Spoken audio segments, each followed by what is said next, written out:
All right, let's dive into today's news straight from the Faroe Islands. We've got Faroe and Far on deck. Should be interesting to see what's making headlines in this corner of the world. It's fascinating to see how global events like this U.S. presidential election are reflected even in these remote islands. Both sources are covering it extensively. So let's break it down. What's the Faroes' perspective on this whole election?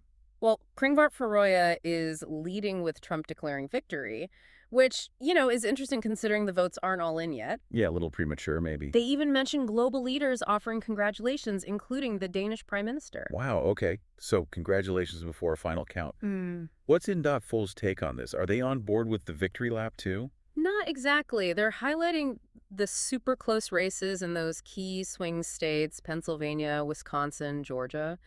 And they're also pointing out the possibility of recounts, legal challenges. Could mean this whole election thing drags on a bit. So we've got one source reporting on celebrations, the other emphasizing the uncertainty. Two sides of the same coin, right? Yeah. What do you think this says about how the Faroe Islands view these global events? I think it reveals a kind of cautious observation. They're acknowledging the global impact of the U.S. election, but also there's a sense of skepticism about jumping the gun. Yeah, that makes sense. Yeah. They've got a strong democratic tradition, right?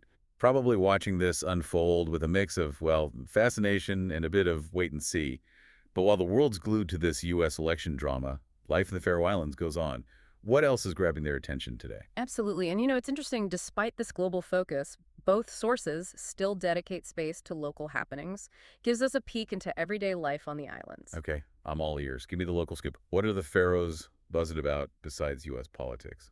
Well, Faroe mentions the start of a Simmingsroind. That's their term for mediation in labor disputes. Seems like several sectors are gearing up for some negotiations. They also report on a new doctor appointment, some changes in the coaching staff for a football team, and funding allocated for cultural initiatives. Hold on, funding for cultural initiatives. Yeah. That's really interesting. Seems like they're pretty committed to preserving their heritage, even amidst labor talks and football shakeups. Yeah. What's Indafo throwing into the mix? Well, they've got a big story about a business merger. It involves Keepsumtuken, a major Faroes retail company, and a Danish firm. Could have a pretty significant impact on their economy, depending on how things play out. A merger, labor negotiations. Sounds like some major economic forces at play in the Faroe Islands today. Anything else? They're also highlighting concerns about rock falls from trucks in a tunnel. Infrastructure seems to be a hot topic, and there are ongoing debates about local projects like the Vestmanna Tunnel. The Vestmanna Tunnel. What's that all about? It's a proposed tunnel project. So, It would connect the island of Vágar, where the airport is, to Streymoy, the island with the capital Tórshavn. Clearly, a lot of discussion, maybe even some controversy surrounding its development. infrastructure projects. Always a source of passionate debate, no matter where you are in the world. Yeah. It's interesting how these local news items really give you a sense of what life is like in the Faroe Islands. Not just about dramatic elections or business deals, it's the everyday things that impact people's lives. Exactly. And even with all this talk about international politics and local developments, these Faroes news sources manage to squeeze in some truly unique stories, stuff you wouldn't typically find in mainstream media. Okay, I'm intrigued. What hidden gems have you unearthed? What's going to surprise our listener today? One story that really stood out to me, it's about a young Faroes woman working on Kamala Harris's campaign in the U.S. Wow, really? That's amazing. Talk about a small world, right? It Yeah. really shows you how these global events can have these personal connections. Here Hmm. we are talking about the U.S. election from, this tiny island nation, and then boom, someone from the Faroe Islands is actually working on the campaign. It's fascinating. It really does, underscore just how interconnected everything is. And speaking of connections, Faroe also mentions a report on the Arctic. It's been translated into Faroes. The report on the Arctic in Faroes. Okay, that's niche. Yeah. Even for the Faroe Islands. Why would that be important to them? Well, remember, geographically, the Faroe Islands aren't that far from the Arctic.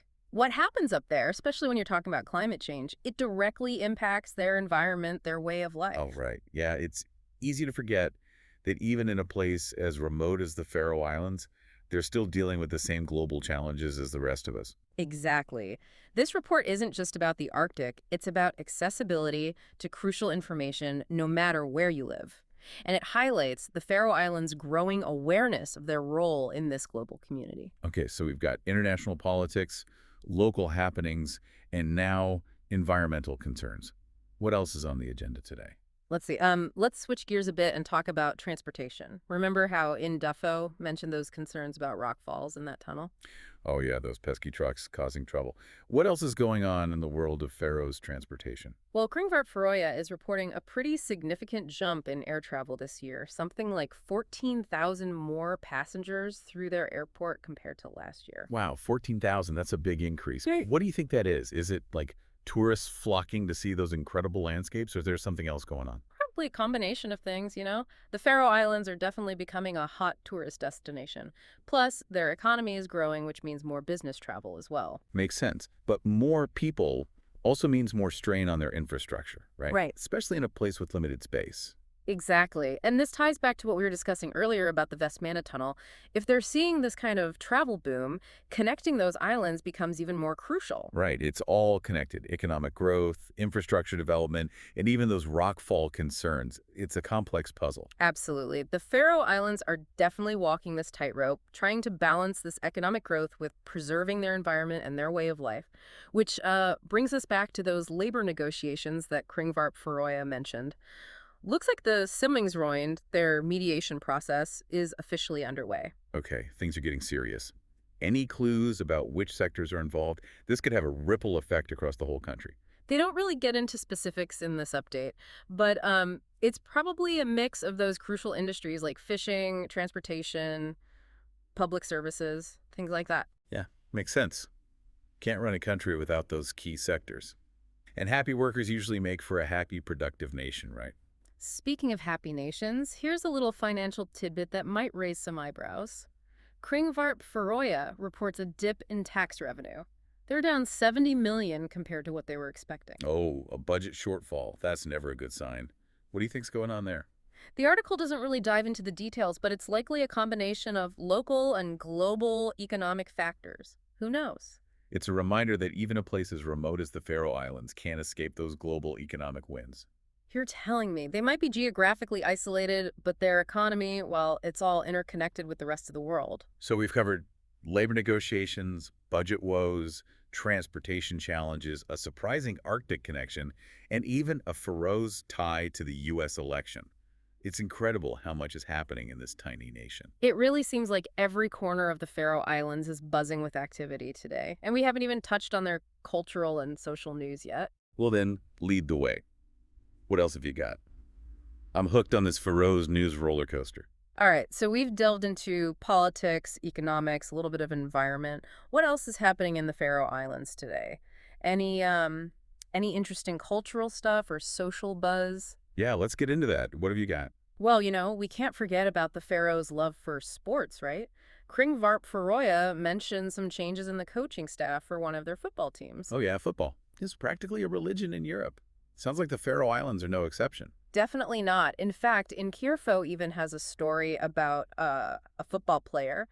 Sonny Ragnar, he just signed with a team in Vågr for the next 2 years. Seems like it's a big deal for the local fans. So local football making headlines. Anything happening on the international sports scene that's caught their eye?